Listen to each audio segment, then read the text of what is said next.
La nuit métropolitaine de la solidarité est née d'un vœu adopté à l'unanimité des membres du conseil métropolitain. Donc je veux remercier l'ensemble de mes collègues, le président Ollier qui porte haut ce dispositif à l'échelle de la métropole. Je veux remercier aussi notre partenaire de l'APUR, 28 villes qui mobilisent leurs élus, leurs maires, leurs élus à l'action sociale et tous les élus qui sont mobilisés aux côtés des citoyens bénévoles engagés, aux côtés des services municipaux pour faire de ce moment un temps collectif au service des plus fragiles, au service des plus vulnérables pour construire demain des politiques sociales et des politiques d'habitat ambitieuses à l'échelle métropolitaine. Donc merci à toutes et tous pour votre engagement dans cette initiative et rendez-vous le 26 janvier dans les 28 villes de la métropole engagées dans cette deuxième édition de la Nuit métropolitaine de la solidarité. Bonjour à toutes et à tous. Vous vous êtes inscrits en tant que bénévole pour la Nuit de la solidarité. Merci de votre mobilisation. Vous vous apprêtez à visionner un tutoriel de formation pour vous préparer à cette opération. Cette vidéo a été réalisée par la Métropole du Grand Paris et l'Atelier parisien d'urbanisme avec le soutien de la Ville de Paris. La formation s'organise en 3 parties. Nous vous présentons d'abord l'opération dans ses grandes lignes, puis ses grands principes méthodologiques, et enfin, nous partageons quelques conseils pour bien aborder le terrain. Qu'est-ce que la Nuit de la solidarité ? Le décompte de la Nuit de la solidarité métropolitaine est organisé sous la responsabilité de chaque commune partenaire. Il s'appuie sur des règles méthodologiques communes à l'ensemble des villes participantes. Certaines modalités organisationnelles peuvent être adaptées localement, telles que l'horaire d'arrivée en quartier général, les modalités de déplacement sur le terrain. La Nuit de la solidarité est une opération de décompte de nuit des personnes sans abri. Qu'est-ce qu'un décompte de nuit ? Un décompte de nuit consiste à établir une photographie, à un instant donné, du nombre de personnes sans abri sur un territoire délimité. L'objectif est de mieux connaître les profils et les besoins des personnes sans abri pour adapter les réponses. Qu'est-ce que n'est pas un décompte de nuit ? Un décompte de nuit n'est pas une maraude à grande échelle et n'est pas une intervention sociale. Il ne s'agit pas de proposer des solutions le soir même. Comment s'effectue le décompte ? Le décompte s'appuie sur des équipes de 3 à 5 bénévoles, élus, professionnels, associations, citoyens, qui sillonnent en même temps l'ensemble du territoire communal entre 22 h et 1 h du matin. Tous les espaces publics et certains espaces privatifs sont couverts.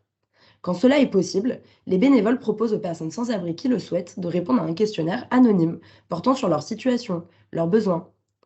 Cette opération a été lancée en 2018 à Paris et a été étendue en 2022 dans plusieurs communes de la métropole du Grand Paris. Depuis, elle est reconduite chaque année. Quel est le champ du décompte ? L'opération vise à décompter et aller à la rencontre des personnes sans abri, c'est-à-dire celles qui n'ont pas de solution d'hébergement pour la nuit et dorment ou prévoient de dormir à la rue ou dans un endroit impropre au sommeil. Elles peuvent être rencontrées dans tous les espaces publics, rues, parcs et jardins, bois et forêts, bretelles d'autoroute, talus du périphérique, dans certains espaces privatifs, halls d'immeubles, caves, parkings, voitures, camionnettes ou certains équipements, stations de métro et d'RER, gares, parkings, hôpitaux. Elles peuvent être également rencontrées dans des campements. Les personnes qui sont hébergées en hôtel, en centre d'hébergement, chez des tiers, celles qui vivent en squat ou dans des aires d'accueil organisées ne font pas partie du champ de la Nuit de la solidarité. Nous allons maintenant vous présenter le déroulé type d'une opération Nuit de la solidarité. Chaque commune étant en charge de l'organisation sur son territoire, de légers ajustements sont à anticiper. Soyez attentifs aux informations que vous recevrez suite à votre inscription. Vous avez choisi de vous inscrire en tant que responsable d'équipe, si vous êtes un professionnel de l'action sociale, que vous avez une expérience associative ou avez déjà participé à la Nuit de la solidarité, ou vous avez choisi de vous inscrire en tant que bénévole. Notez bien la date, le lieu de rendez-vous et prévoyez des habits chauds.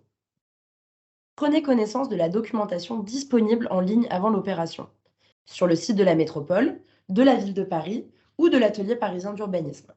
Des supports pourraient éventuellement vous être partagés par la commune en complément.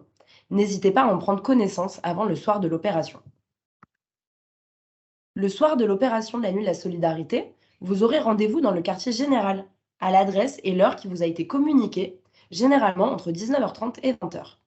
Vous êtes accueillis par les équipes en charge de l'opération qui vous remettent votre matériel.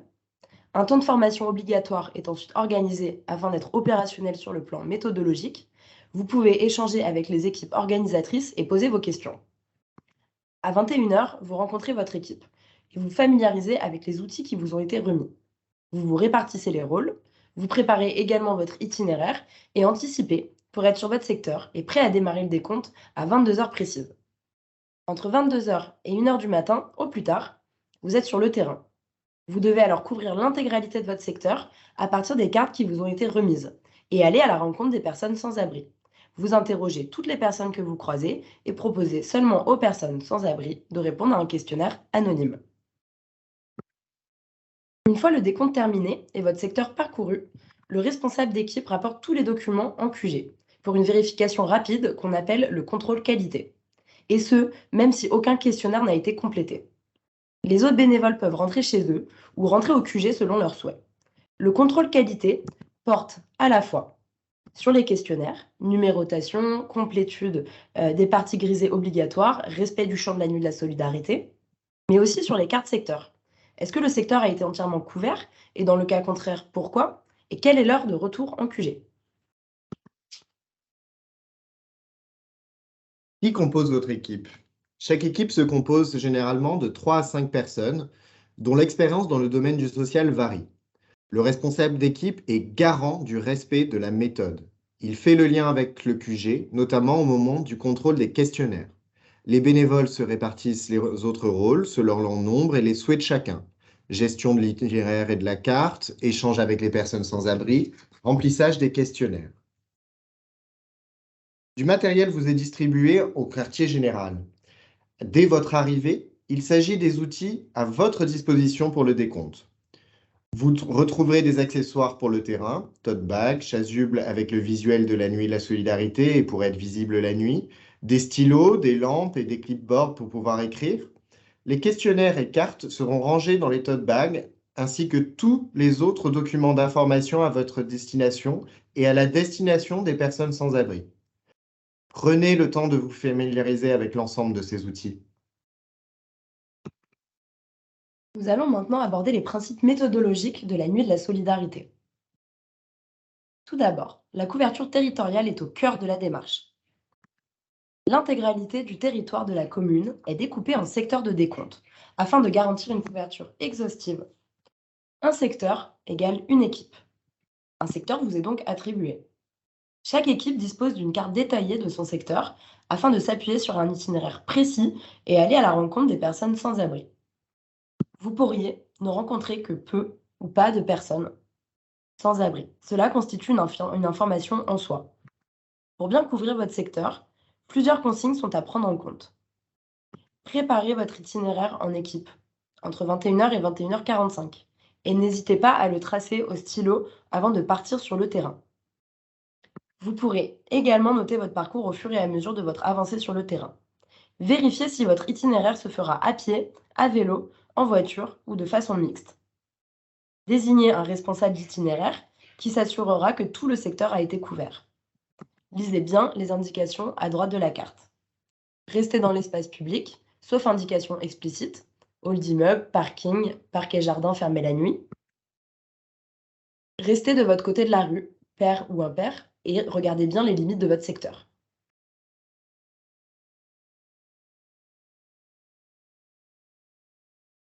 Lors de votre inscription, vous vous êtes engagé à respecter certaines règles conformément à l'engagement éthique du bénévole.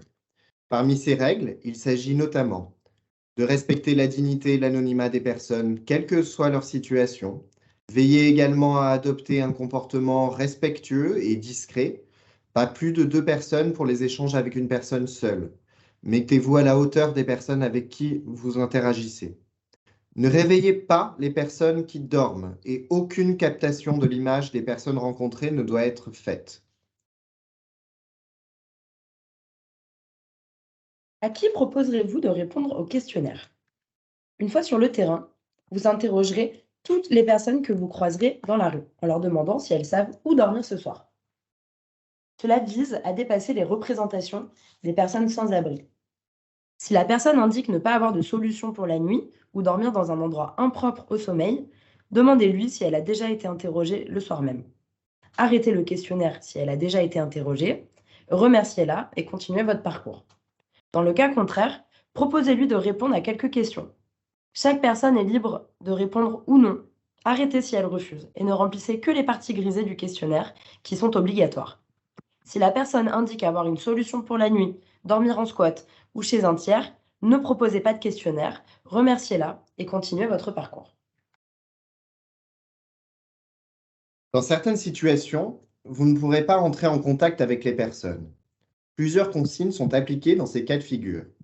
Si vous rencontrez une personne qui dort dans la rue ou dans un endroit impropre au sommeil, ne la réveillez pas. Procédez à un simple décompte par observation en complétant les parties grisées du questionnaire qui sont obligatoires. Si vous êtes face à une tente, signalez verbalement votre présence. Si la tente paraît vide, ne remplissez pas de questionnaire et continuez votre parcours. Si la tente est visiblement occupée mais que personne n'ouvre, cochez « Tente occupée mais fermée ». Une tente occupée fermée égale une personne. Si la tente s'ouvre, décomptez le nombre de personnes réelles que vous rencontrez. Si vous apercevez une personne installée dans un espace impropre au sommeil, mais que vous ne pouvez pas lui parler, concertez-vous avec votre équipe pour décider d'un décompte ou non.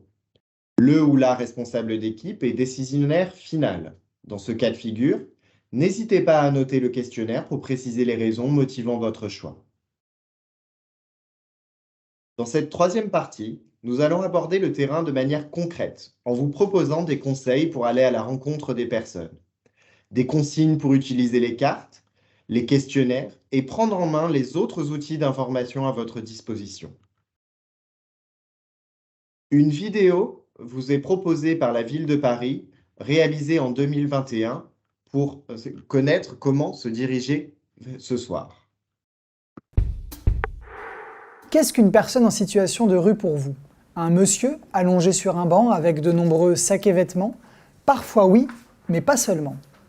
Votre objectif est aussi d'approcher des personnes mobiles, en groupe, féminines, bref, toute personne qui vous semble susceptible de dormir à la rue ce soir. Si vous avez un doute, le mieux, c'est de tenter. Si la personne n'est pas en situation de rue, s'excuser en expliquant que vous interrogez toutes les personnes que vous croisez dans la soirée. Une fois la personne identifiée, évitez de l'approcher en surnombre. Pas plus de 2 enquêteurs/enquêtrices pour une personne seule. Et en cas de groupe, prenez garde à ne pas étouffer les personnes par votre présence et veillez à l'individualité des réponses. Veillez à adapter votre position physique à celle de la personne. Ainsi, la distance et la hauteur sont rompues et votre échange en sera facilité. Donnez votre prénom et l'objectif de votre venue et attendez-vous à des questions éventuelles auxquelles il faudra répondre brièvement sans se perdre dans des explications. Veillez à ce que l'objectif de l'entretien soit bien saisi. Dans le cadre de ce décompte et à l'inverse d'une maraude, seule une urgence entraînera une aide de votre part. N'oubliez pas que l'enquêté peut choisir de ne pas répondre à certaines questions, ou même d'abandonner l'entretien en cours de route. Précisez que l'enquête est entièrement anonyme. Le lien entre vous et la personne doit être maintenu tout au long de l'enquête. Ne décrochez pas votre téléphone et, sauf incident, ne changez pas d'enquêteur ou d'enquêtrice en cours de route. Les personnes peuvent être en situation d'isolement relationnel et tenter de vous raconter leur parcours. Voici plusieurs astuces. Savoir saisir au vol les informations données par l'enquêté. Tant pis si l'ordre des questions n'est plus respecté, mais profiter d'une information pour raccrocher la personne à l'enquête est une technique pour recentrer le propos. Une fois l'entretien terminé, si la discussion se poursuit, n'hésitez pas à indiquer gentiment à votre interlocuteur que vous avez d'autres personnes à rencontrer et que vous ne souhaitez pas retarder votre équipe. Même si l'enquêté se propose de vous présenter à d'autres personnes en situation de rue, déclinez sa proposition en expliquant que vous devez respecter un itinéraire déjà défini. Remerciez la personne et prenez congé. En cas de violence de l'enquêté, qu'elle soit verbale ou physique, opposez le moins de résistance possible. prévenez votre chef d'équipe et si la personne le demande, déchirez sous ses yeux le questionnaire. Si la personne est en état manifeste d'ébriété, remplissez simplement la partie contexte sans aller à sa rencontre. Une carte détaillée de votre secteur vous a été distribuée. Elle comporte un certain nombre d'informations visant à vous aider sur le terrain. Soyez attentifs. En rouge, vous retrouverez les contours du secteur et les limites de la zone que vous devez parcourir. Ne sortez pas de votre périmètre. Les secteurs voisins sont couverts par d'autres équipes et vous risqueriez de compter les personnes 2 fois. Restez de votre côté de la rue autant que possible. À droite de la carte, vous retrouverez des indications utiles, le moyen de déplacement, des précisions sur les côtés de la rue à parcourir ou sur des zones à parcourir et bien couvrir. Les espaces piétons souterrains, par exemple. Enfin, en bas à droite de la carte, vous verrez les indications qui seront à compléter à votre retour en quartier général.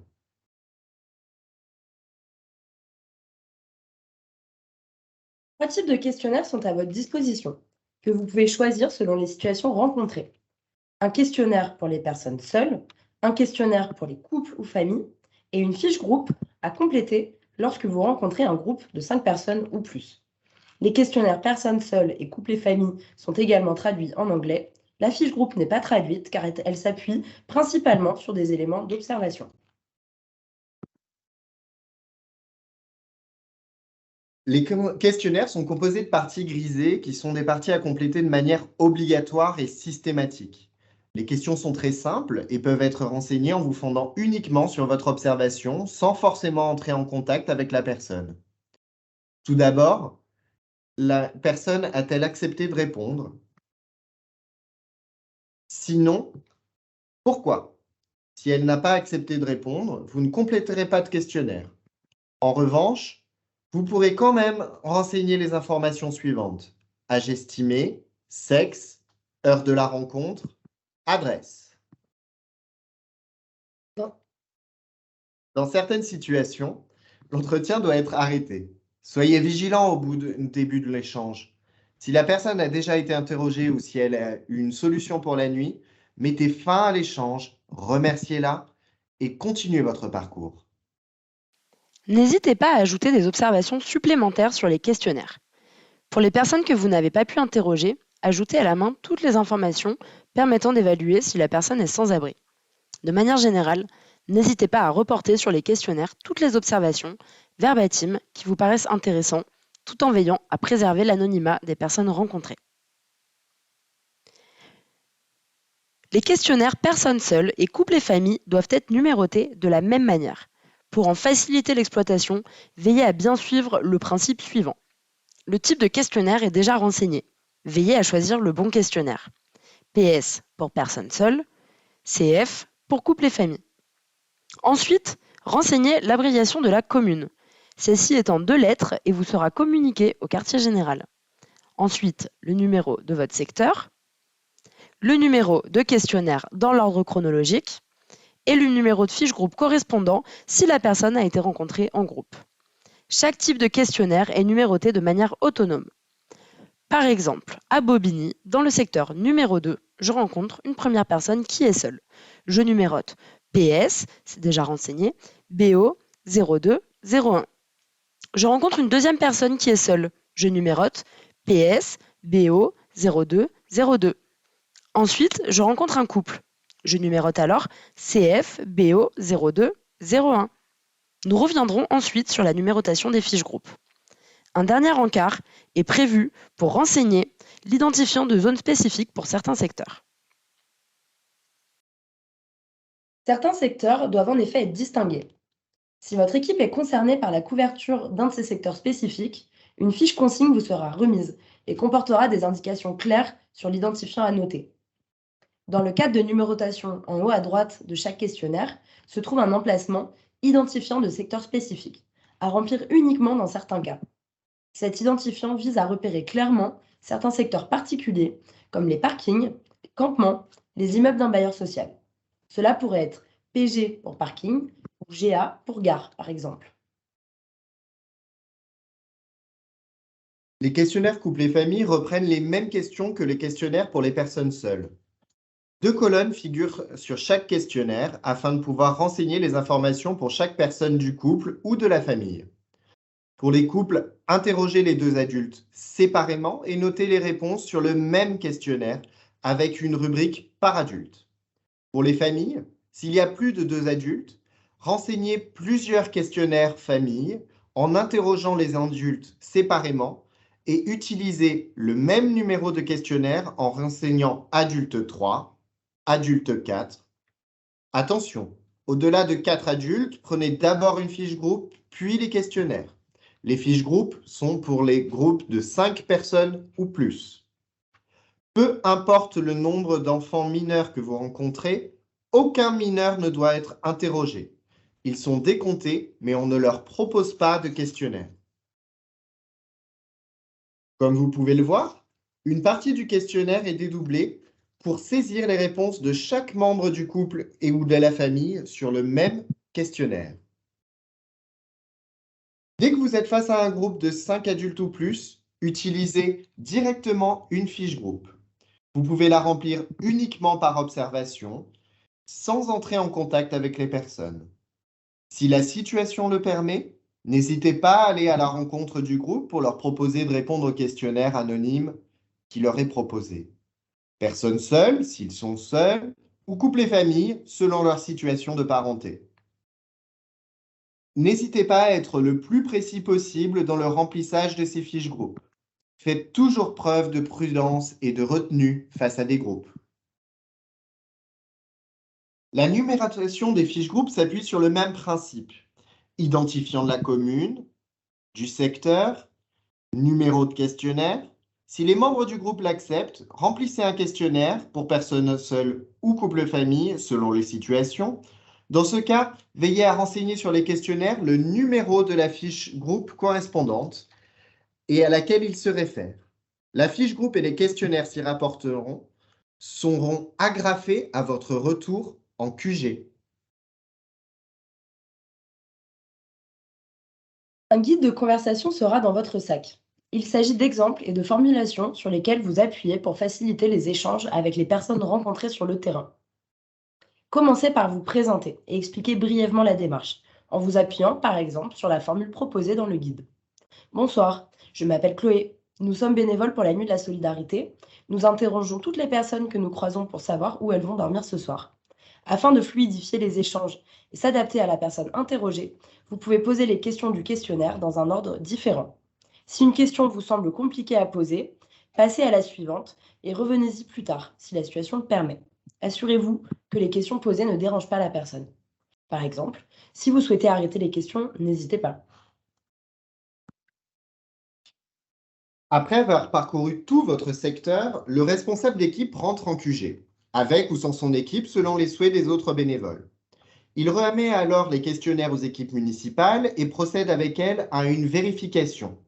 Il s'agit d'une étape essentielle, un contrôle de qualité. N'oubliez pas de récupérer l'ensemble des questionnaires et les cartographies à noter. Une fois arrivé en QG, présentez-vous d'abord au référent qualité afin de vérifier que tout s'est bien passé. Le référent vérifiera avec vous tous les questionnaires pour s'assurer de leur bon remplissage. N'oubliez pas, les parties grisées sont obligatoires et la numérotation du questionnaire est essentielle.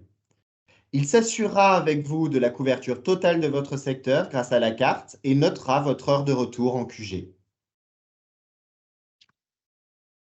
Pour vous aider, d'autres documents d'information sont à votre disposition. Vous retrouverez un guide pour les responsables d'équipe ou les bénévoles, vous rappeleront les grands principes de l'opération et quelques conseils pour le terrain. Un glossaire est également disponible afin de préciser certains termes du champ de l'action sociale. Selon les communes, des documents détaillant les services disponibles pour les personnes sans abri sur le territoire, aide alimentaire, domiciliation, accompagnement social, peuvent également être distribués aux bénévoles afin qu'ils puissent répondre à d'éventuelles questions qui leur seraient posées. Ces documents ne sont pas systématiquement disponibles dans les communes. En cas de demande non urgente, si la personne le souhaite, vous pouvez remplir une fiche de signalement à destination des services sociaux qui sera remise en QG à la fin de l'opération. pour être transmise aux services compétents. Attention, en cas de situation d'urgence ou de vulnérabilité, la fiche de signalement ne convient pas. En effet, quelle réponse apporter pour les situations d'urgence? Pour les personnes en danger imminent, il convient d'appeler les pompiers au 18 ou le SAMU au 15. Pour les personnes vulnérables sollicitant un hébergement d'urgence, contactez le QG. Le QG pourra faire le lien avec le 115 en fonction de l'urgence. Pour les personnes particulièrement vulnérables, contactez le QG également. Identifiez bien les cas d'urgence impliquant un appel direct au QG qui saura vous répondre.